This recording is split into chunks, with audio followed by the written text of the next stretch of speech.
Hi, I'm Charles Stella. I'm a composer, producer, and engineer in Los Angeles. I'm really excited to share with you today a brand new plugin from Brainworks and Plugin Alliance called the BX Console E.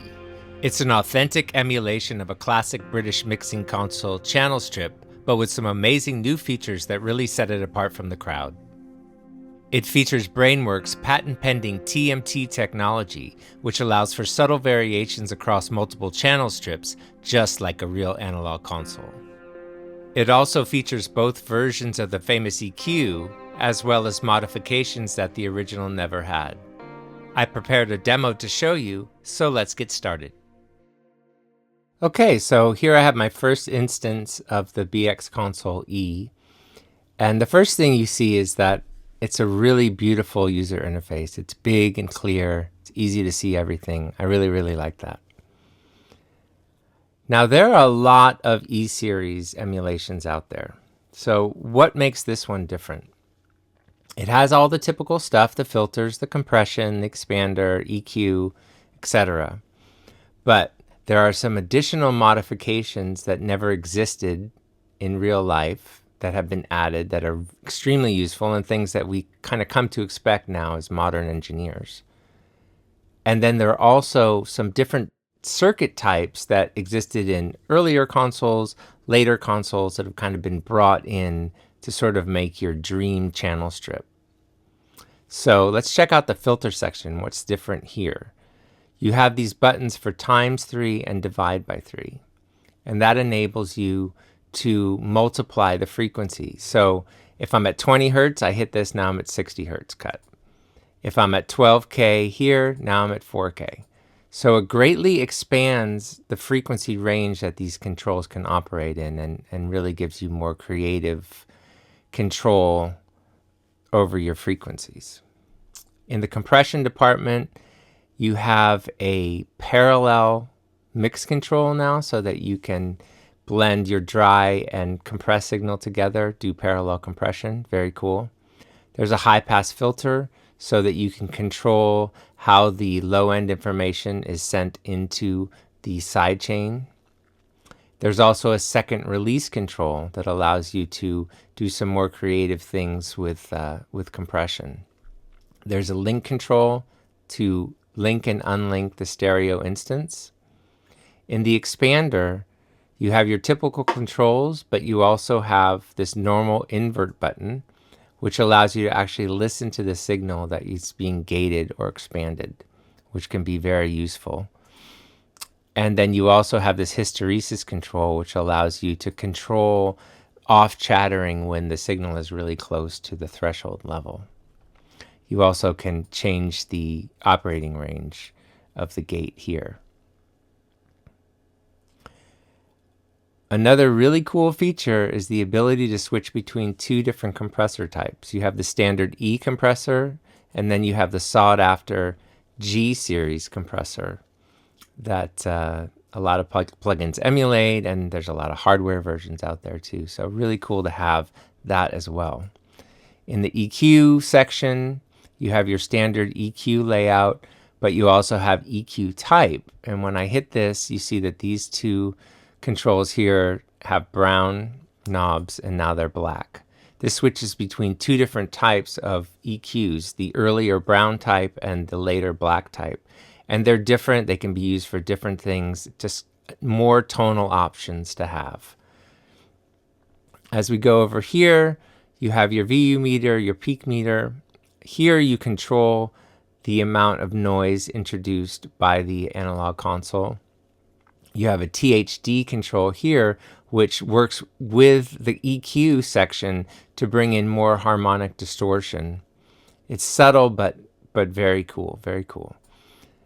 And the last thing that really sets this version apart from other versions is the TMT technology, the tolerance modeling technology. And what Brainworks did was look at the schematics of these circuits and identified all of the components that have tolerances, primarily resistors and capacitors, which can range between 0.1 tolerance if it's really tight, to up to 20% for some capacitors. So that really has a great effect on the sound. It's like a living organism inside the circuit. So subtle variances make it sound different. And in a real world analog console, no two channels sound exactly the same.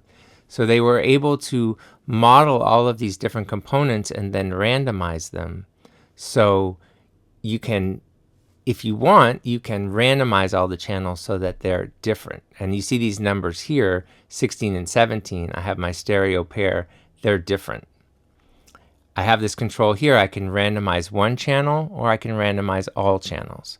If I randomize all channels, it's going to randomize every channel in my session from the E channel strip. So let's do that now. Okay, now you see the numbers have changed. So now there's a different model. Slight. It's a subtle difference. It's not a huge difference, but it really helps to give you that analog vibe that it's not perfect. It's not the same. It's not just a clone at every channel. And it really starts to come into play when you're dealing with stereo versions of the plugin. Subtle differences between the left and right phase shifts. That's what gives you that analog mojo. So that's the intro. Let's go to some instances and hear what it sounds like. Okay, so let's start with the first instances of the plugin, and that would be on the drums. So I have multiple instances of it on all my individual drum tracks, kick, snare, hi-hat, etc. And then I also have it on my drum bus. So let's hear what all of those cumulatively are doing to our drum mix, and we'll start bypass first.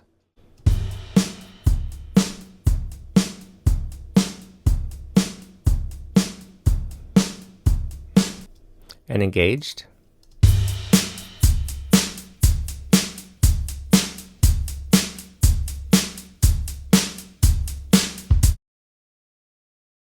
Okay, so that's sounding pretty good. It's nice and punchy. It's got a little sizzle on top, a little hug.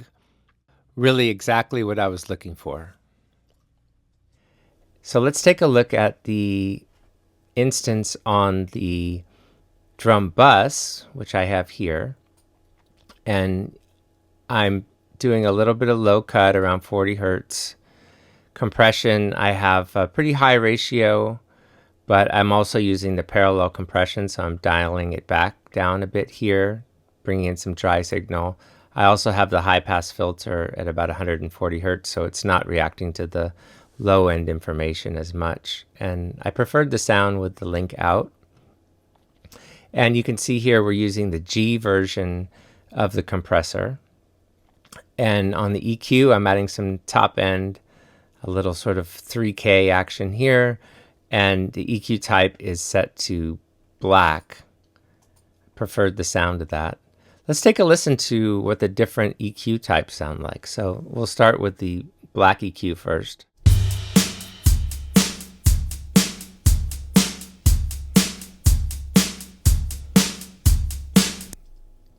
Brown EQ.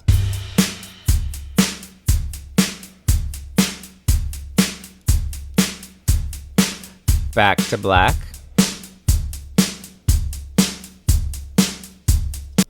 Okay, so the brown EQ is, as far as I know, the original EQ that was in the circuit, and then the black one was updated later, and the brown EQ is a little more vintage design. Kind of sounds like that to me. It works better on some things, and the black works better on other things. So it's just nice to have that tonal palette in there. And then I'm also using the THD control, which reacts with the EQ to kind of add a little more grit to the sound. Not too much. Off is here, and I'm at about 70. Just kind of adds a little more character and edge to the sound. So that's the drum bus. Let's move on to another instrument now. Okay, so let's move on to stereo guitar comp track. And let's listen to it bypassed and then engaged. So we'll start bypass first.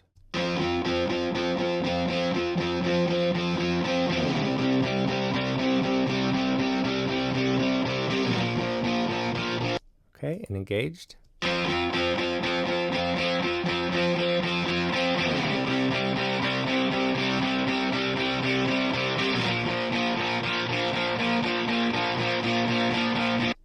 Okay, cool.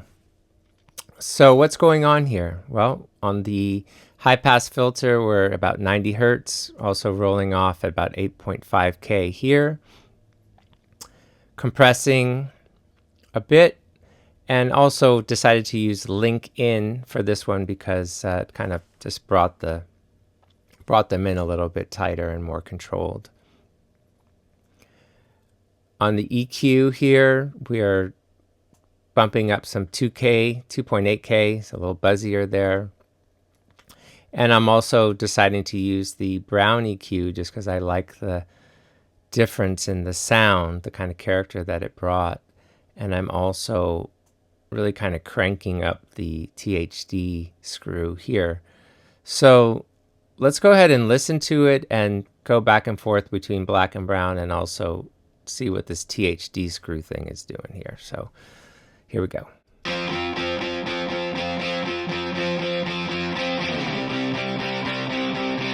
Go to black.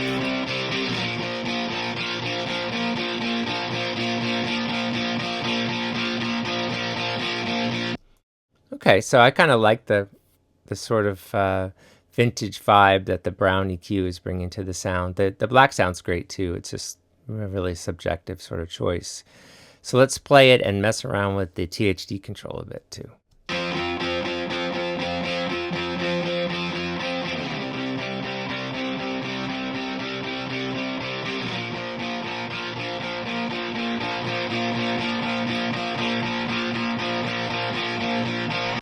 So that is subtle, but yet pretty effective. It really just kind of brings out some nice harmonic distortion and kind of pleasing, especially on an electric guitar. So let's move on to a piano. Okay, so here we have a piano track, and let's play it bypass first, and then bring in the channel strip. So here's bypassed.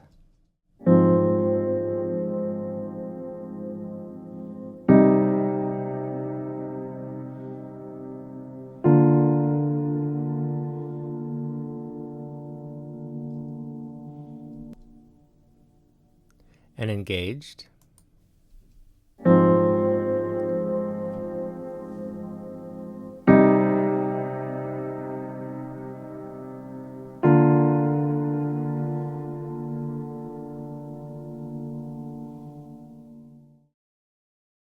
Okay, so just kind of doing some nice tonal shaping and a little bit of compression.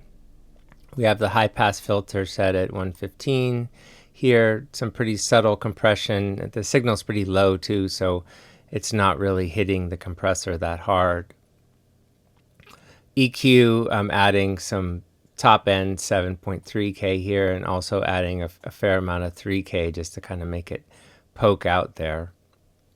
And I've also opted to use the Brown EQ, kind of like the vibe, and I'm also really pumping up the THD, and then I have the noise floor up quite a bit. Well, actually, I didn't make it that way. The randomization did, but it's kind of cool. It adds some nice texture to it. You got to be a little bit careful if you start having a lot of channels going. That it is simulating an analog console, so there is going to be noise in there, which for straight DAW users, we're not really used to, but noise can be good. So let's check that out with the EQ in and out.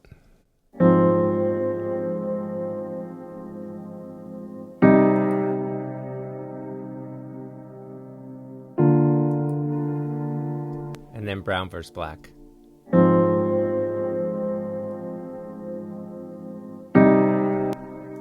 And black.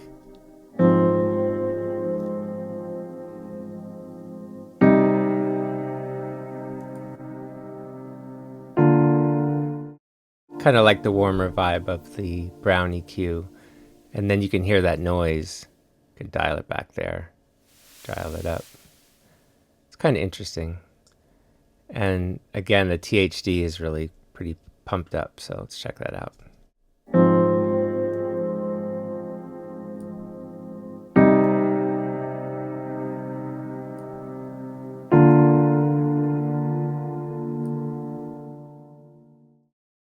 Tons of vibe. I love that.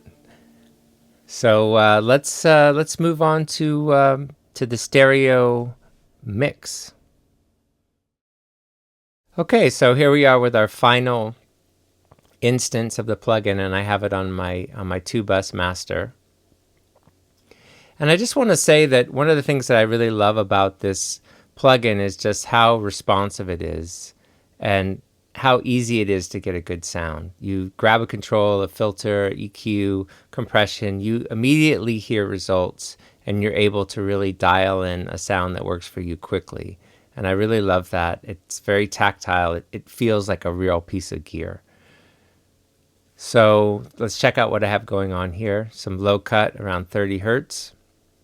Subtle compression, 2-to-1 ratio, a little bit of parallel compression, dry signal dial back in. I'm leaving the link control out because I like the wideness of the stereo field it gives me. I have the high pass filter at about 125 hertz. So the low information is not as compressed. EQ is Black Series, adding some nice top end sheen here.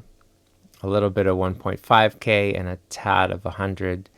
And I'm also bringing in the THD a little bit. I just like the color that adds. So let's check it out. Bypass first.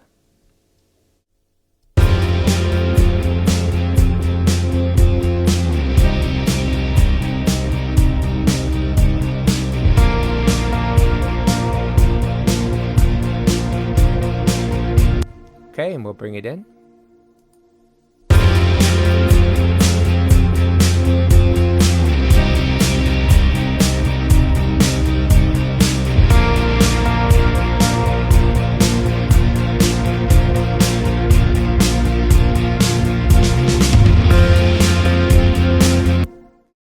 Okay, that's sounding pretty good. So we've got a little bounce going on, some nice high-end sizzle. Our mix is sounding more complete. I have to say, I really, really love this plugin. I find that it's just so easy to get a great sound out of it. It has so many useful features and such a great user interface. Brainworks and Plugin Alliance, you guys you killed it again. I really, really love this plugin, and I encourage you to check it out. So I'll see you in the outro. I hope you've enjoyed my video. If you'd like to check out the plugin for yourself, head over to pluginalliance.com and download the fully functional 14-day demo. Thanks for watching.